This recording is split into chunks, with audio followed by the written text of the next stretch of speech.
감염 보험 없어서 마스크 사지 못했어요.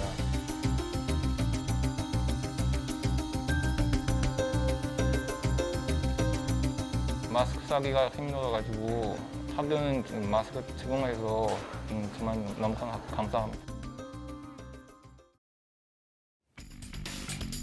시청자 여러분 안녕하십니까? TBS 팩트온 코로나19 특별 생방송 진행을 맡은 공혜림입니다. 오늘로 코로나19가 국내에서 발병한 지 60일이 됐습니다. 하지만 바이러스와의 전쟁은 아직 현재 진행형인데요.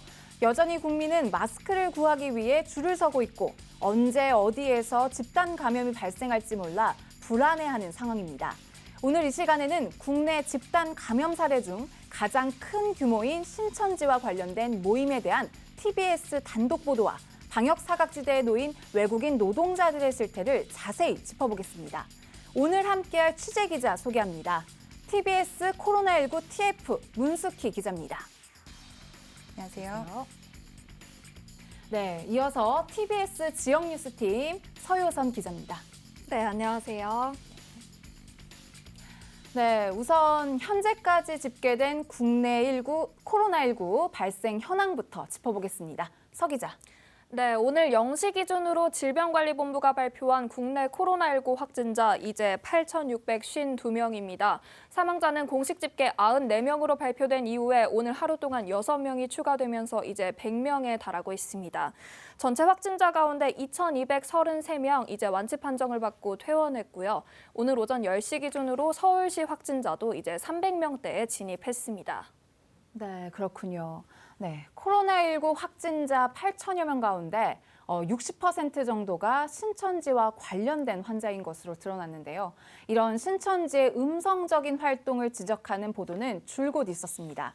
그로 인해 방역당국이 신천지 교인을 찾고 관련 시설을 방역하는 데 어려움이 있었던 것도 마찬가지고요. 자, 그런데 이번에는 신천지의 은밀한 특성 때문에 신천지 모임인 줄 모르고 들어갔다가 감염 위험에 빠진 사례가 TBS 단독 보도를 통해 드러났죠. 네, 대구에서 제보 전화 한 통이 들어왔습니다.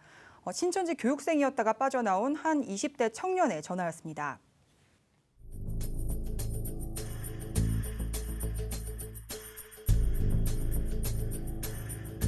심리 테스트 같은 거예요. 그 단점을 보완하기 위해서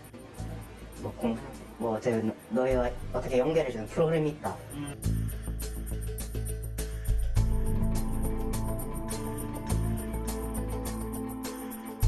넘어갈 수밖에 없죠. 보통은 그 시즌이면 대학교 저학년들, 고등학교, 이제 저같이 고등학교 마친 애들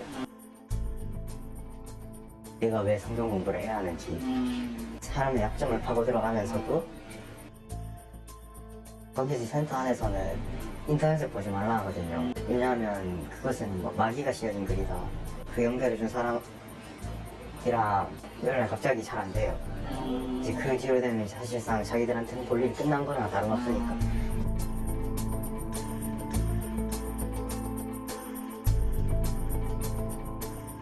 어떻게 해서 장려받았냐. 신천지 교육생 명단을 정부가 대제출했을 때 거기에 내 이름이 있었을 거다.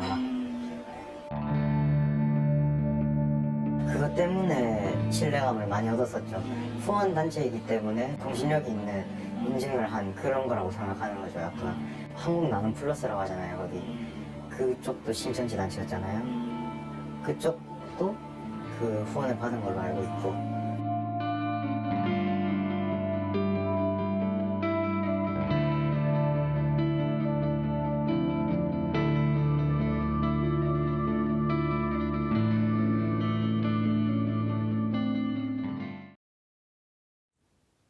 네, 청년들이 모여서 책을 만드는 동아리인 줄 알았는데 막상 보니 신천지 교인이 되는 과정이었네요. 네, 그렇죠. 네. 이 모임은 대구문화재단에서 생활문화 동아리를 지원하는 프로그램에 선정돼서 지난 2년간 약 400만 원가량의 지원금까지 받았습니다.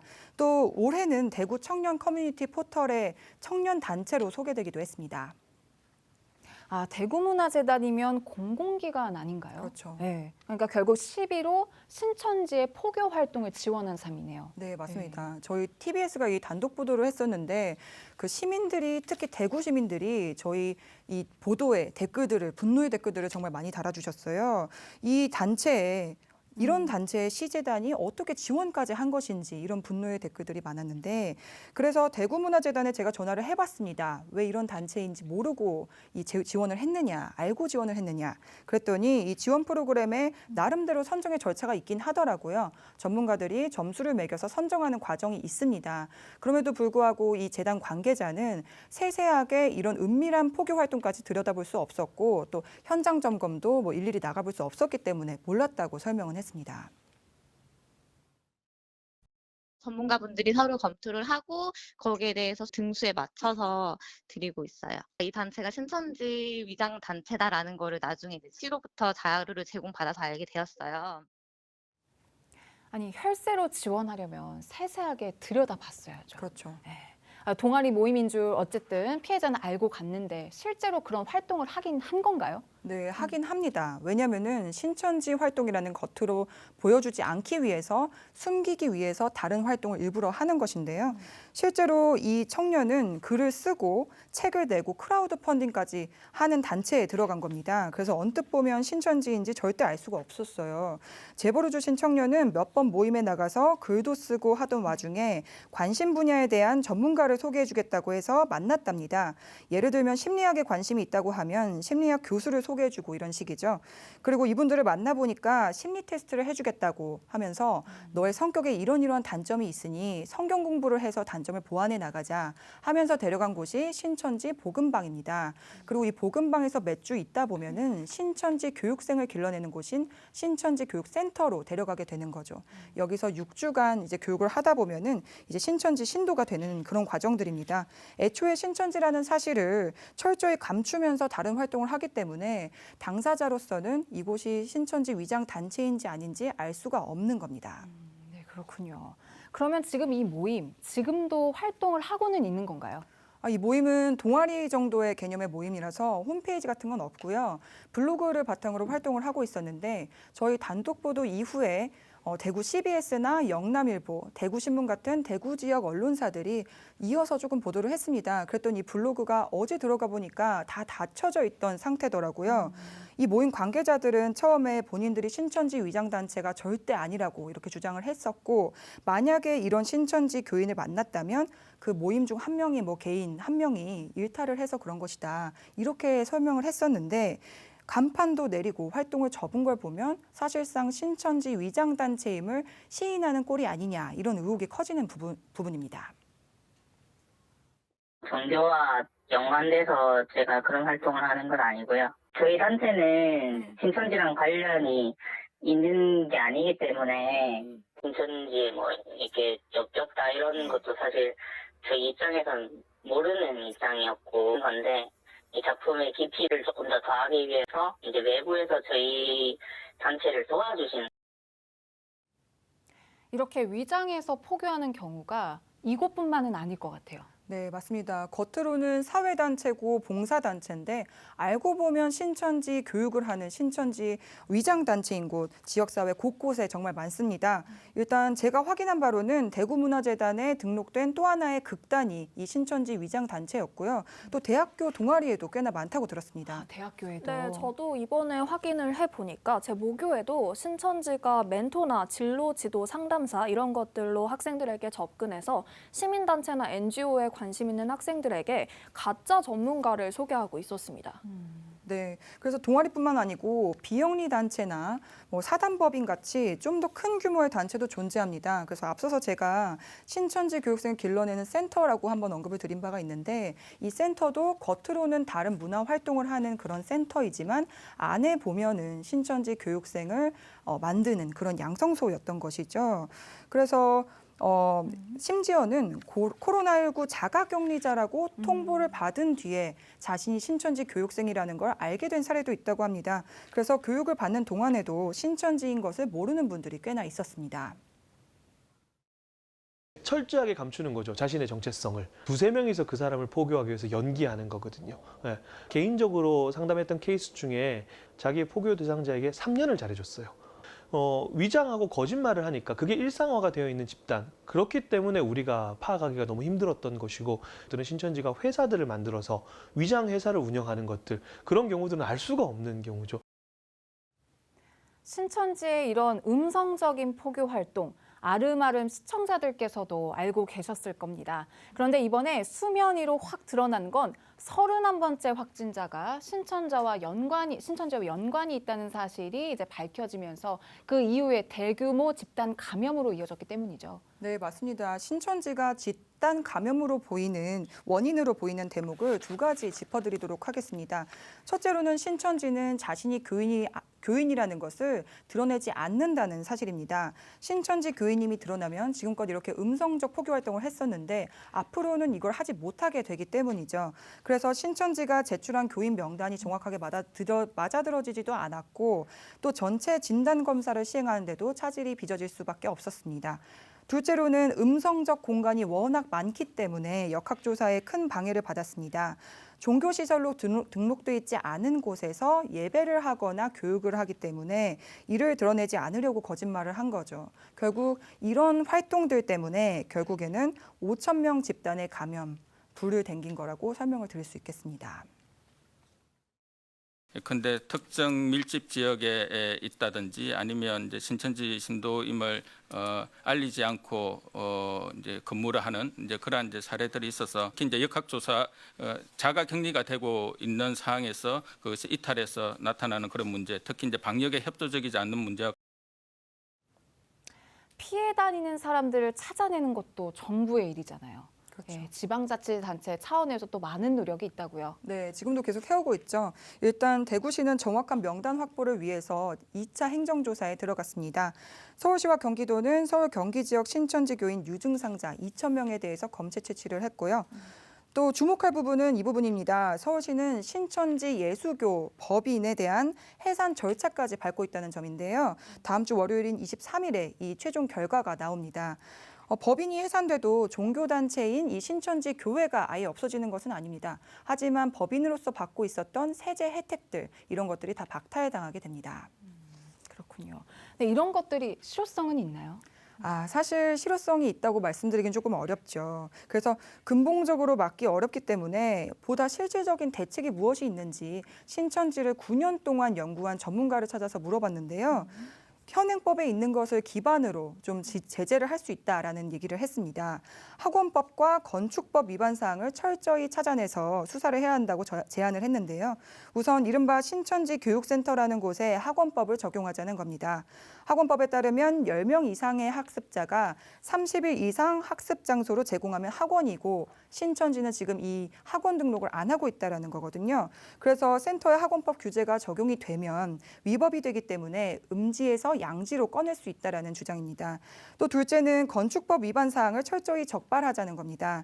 건축법상 예배를 드리면 안 되는 곳에서 은밀히 예배하는 사례가 많잖아요. 그렇기 때문에 건축법상 용도에 맞지 않게 사용되는 곳을 다 드러내서 음성적인 장소를 없앨 수 있다는 겁니다. 단계별로 현행법 안에서 할 수 있는 부분들을 차근히 좀 밟아 나가자. 그래서 제가 이제 두 가지 제기한 게, 하나가 건축법이고 하나는 학원법이거든요. 그 용도 외에 목적으로 사용하게 되면 이제 건축법 위반이 되는 거죠. 31번 확진자가 예배를 드리는 곳이 4층. 그래서 제가 4층을 찾아봤죠. 그랬더니 거기도 종교시설이 아닌 거죠. 지금 신천지 신학원은 6에서 7개월 보통 이루어지고요. 최소 20에서 30명 이상입니다. 그럼 학원이라는 거죠. 그런데 이 학원법에 저촉이 되니까 신천지 신학원을 폐쇄하라라고 하는. 네, 우리가 어떤 건물을 쓸 때 사전에 사용 목적을 신고하는데 신천지는 그 목적과 다르게 쓰니까 그 허점을 활용해서 적발하자는 이야기인 것 같습니다.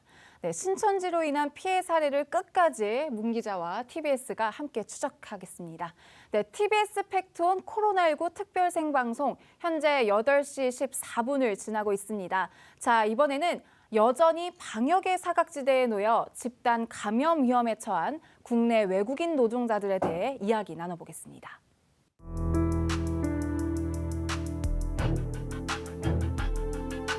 약국 가면 없어요.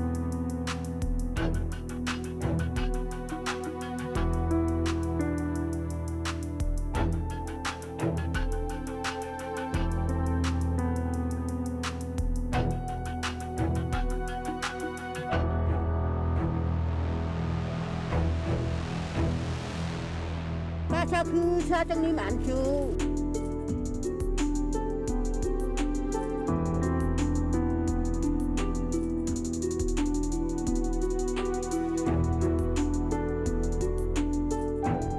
저는 비자가 있어요. 친구가 비자 없어요.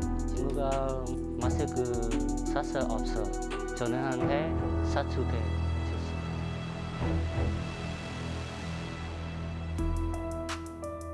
외국인 노동자 지원 센터라든지 주민자치센터를 통해서 보급을 할 수 있으면 좋겠습니다.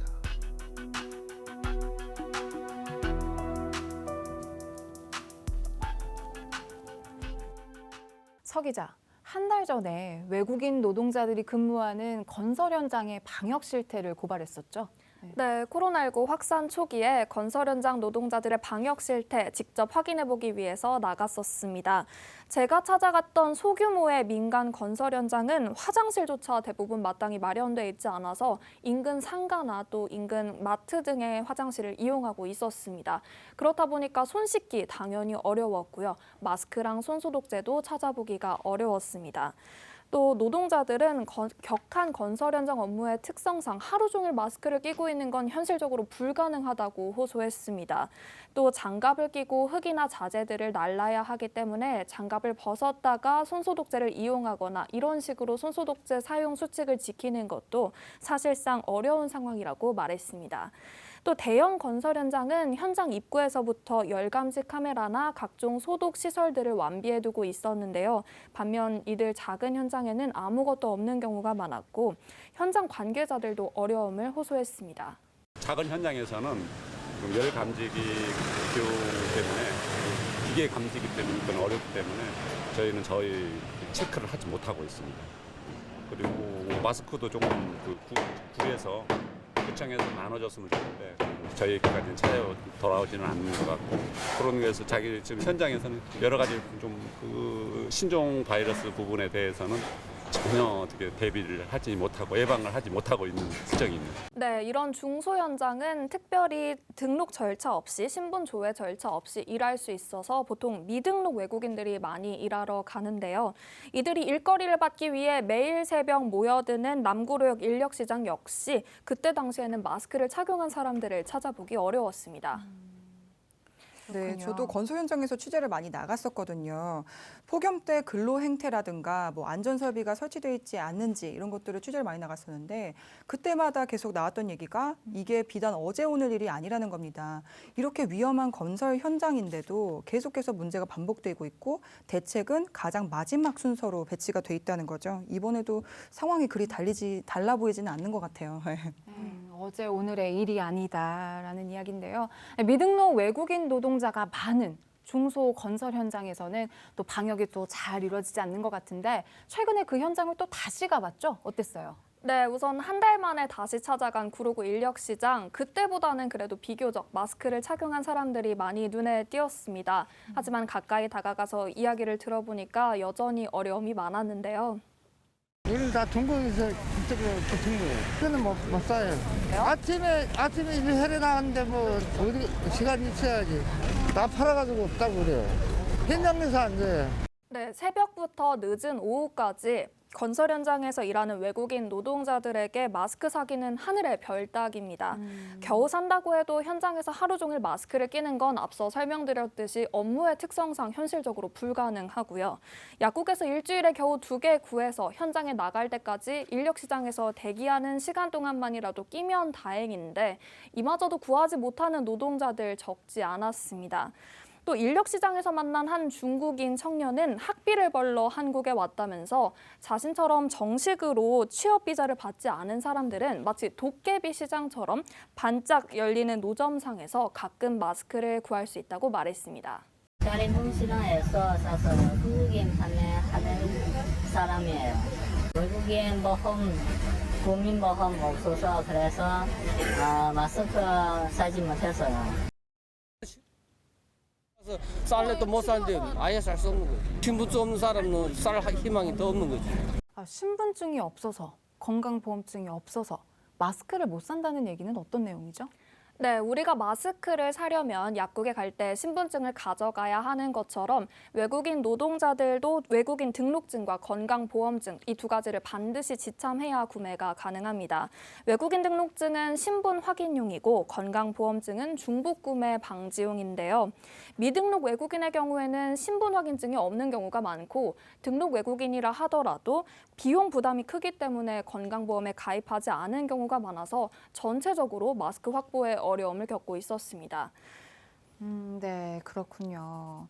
그 건설 현장은 그렇고 실내에서 일하는 경우는 좀 어떤가요? 네, 경기도 도농 복합 지역에 있는 한 농장에 찾아가 봤는데요. 이곳에서 일하는 외국인들은 하루 종일 밀폐된 비닐하우스에서 집단 생활을 하고 있었습니다. 또 숙식도 가건물에서 해결을 하고 있어서 감염 위험이 더 커 보였는데요.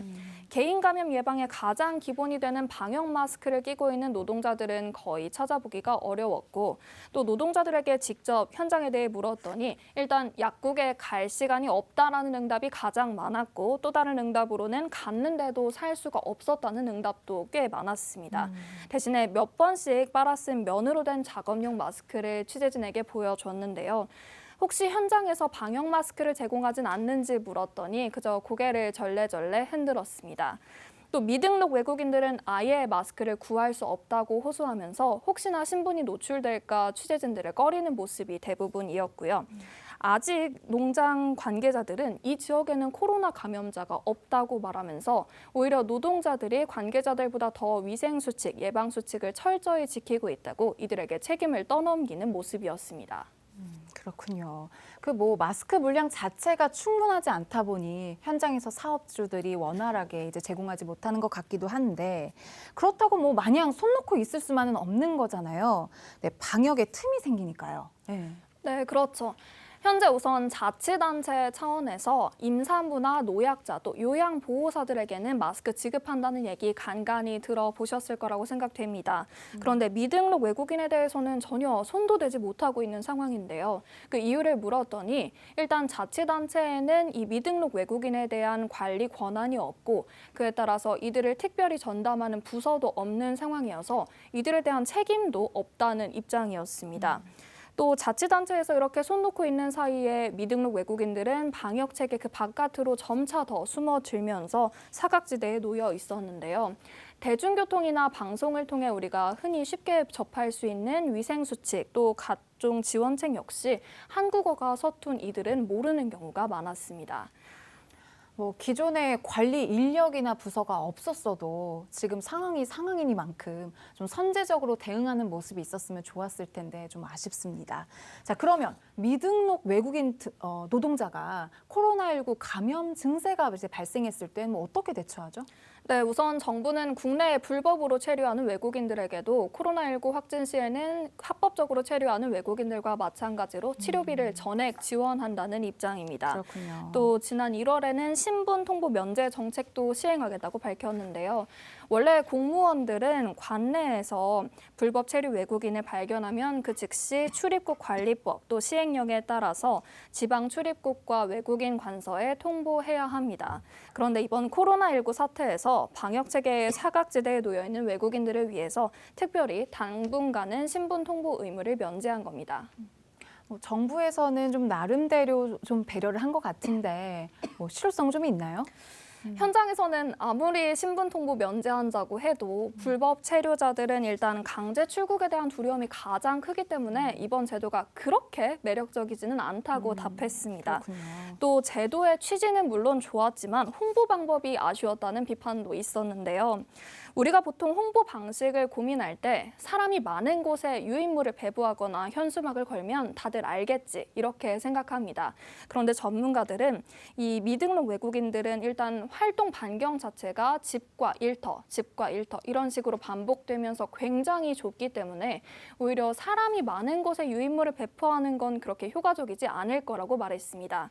대신에 이들이 많이 사용하는 유튜브, 카카오톡, 텔레그램 등 SNS에서 영향력을 가지고 있는 외국인 커뮤니티의 리더를 활용해서 외국어로 제작된 홍보물이나 영상을 배포하는 게 오히려 더 효과적일 거라고 조언했습니다.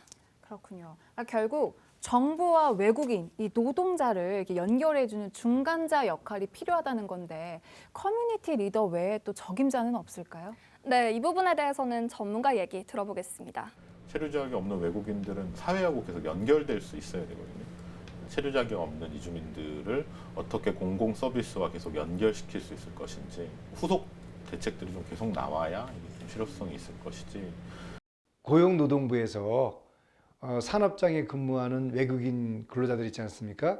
그분들의 이제 건강 관리를 위해서 필요한 지침들을 이제 마련을 아마 하겠죠. 사업주가 신경을 써두든지 아니면은 이제 지역마다 그 외국인들을 상담해주는 그런 단체들이 있지 않습니까? 그런 단체에 가서 자문을 하게 되면은 그런 것들을 안내해 주는 건 역시 그런 시민사회단체의 역할이 아닌가 생각을 합니다. 네, 전문가들의 의견을 종합해보면 고용노동부가 지금보다는 조금 더 적극적으로 나서면서 동시에 단기적이고 산발적인 대책보다는 조금 더 장기적이고 지속성 있는 대책으로 뒷받침해야 한다는 의견이 줄을 이뤘습니다. 그렇군요. 자, 이런 가운데 선제적으로 대응하는 곳도 있다고요. 네, 우선 자치구에서는 관내에 거주하고 있는 중국인들이 직접 나섰습니다. 영등포구에 위치한 신길 4동은요. 정식 등록된 외국인만 전체 주민의 20%, 이 중에 98%가 중국 동포나 중국인입니다. 이곳에서는 신길동 중국인 주민 조직인 신사지구촌이 활동하고 있었는데요. 상대적으로 중국인 주민들에게 같은 중국인이 접근하는 거니까 부담감이 덜해서 직접 중국인 가정집 방역까지 돕고 있었습니다. 또 서울 시내에서 중국인 주민이 많은 자치단체 구로구 빼놓을 수 없겠죠. 이 구로구 가리봉동은 주민 100명 중 80명이 한족이고 시장에도 중국어 간판들이 줄지어 늘어선 곳이었습니다. 이곳에서도 중국인으로 구성된 가리봉동 외국인 자율방범대가 직접 중국인 주민들을 찾아가서 예방수칙을 해석해주고 안내하고 있었습니다. 또 이제 개강을 하면서 국내로 들어오는 유학생들을 위한 대학 체험의 선한 움직임도 있는데요. 경기대학교에서는 공적 마스크 사각지대에 놓여 있는 유학생들을 위해서 학생회가 직접 나서서 일주일에 2개의 마스크를 유학생들에게 직접 배부하고 있었습니다.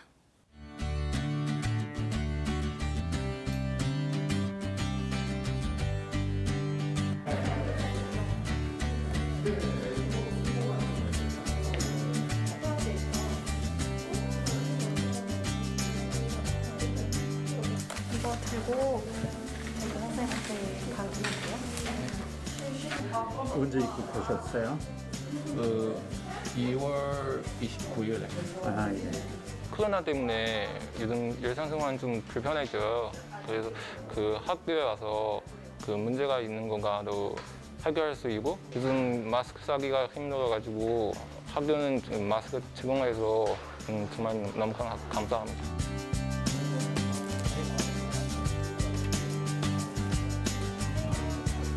다만 이제 외국인 유학생분들한테 마스크를 이렇게 지원해주고 하는 게 그 외국인 학생들만을 위한 일은 아니라고 생각합니다. 왜냐하면 개강을 하고 학교를 나오게 되면 국내 재학생들도 같이 그 학생들과 학교를 이렇게 수업을 듣고 생활을 하기 때문에 모두를 위한 일이라고 생각합니다.